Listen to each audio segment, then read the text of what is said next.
School children returning to the site of a violent tragedy just months ago. It's the first day back at school for students of Robb Elementary, the first since the mass shooting back in May that killed 19 students and 2 teachers.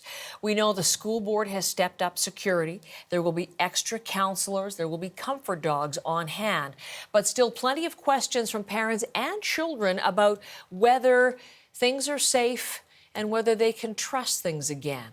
Magda Gabriselassie is in Washington with more on back to school. How are they feeling heading back today, Magda?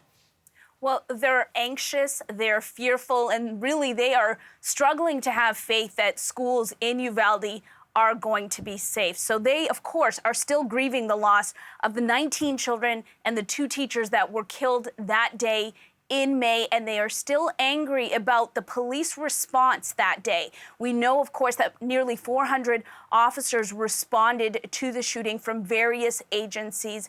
And we know that it took police more than 70 minutes to put a stop to the gunman. And since then, the school district has been trying to reassure parents and students that it's going to be safe to go back to school. They have promised to beef up security measures in all the schools. 8-foot fences are starting to go up at 3 of the 8 schools so far.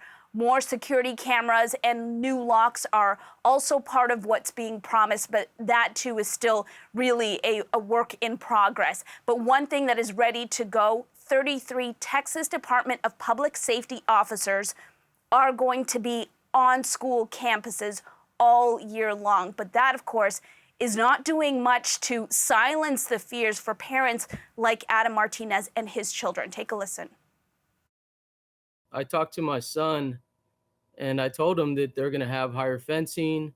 They're going to have more DPS cops.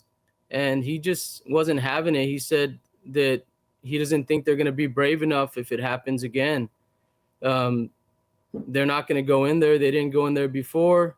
And he wants different cops, and that he's really not budging. The fencing, he said they can just get a ladder and climb over it. So right now he's just not ready.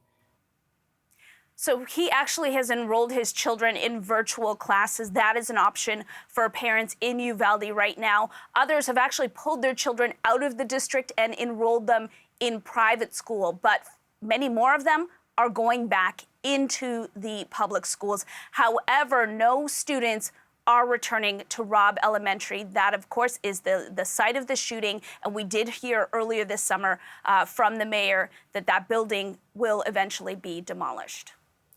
Magda, there have been firings, there have been resignations. I'm just wondering, as we talk about Uvalde for the first time in a while, where do things stand as far as accountability for the tragedy?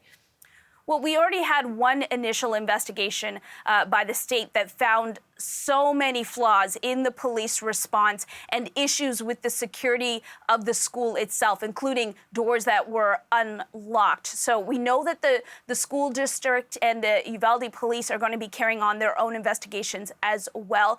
But after many calls from the public to fire the police chief, the school district did just that 2 weeks ago. We also know that the officer that was the acting police chief that day has been put on administrative leave. But again, there were hundreds of officers that day representing various agencies. So it is likely that there could be more fallout from this. Magda, thank you so much. Magda Gabriselassie from Washington this morning.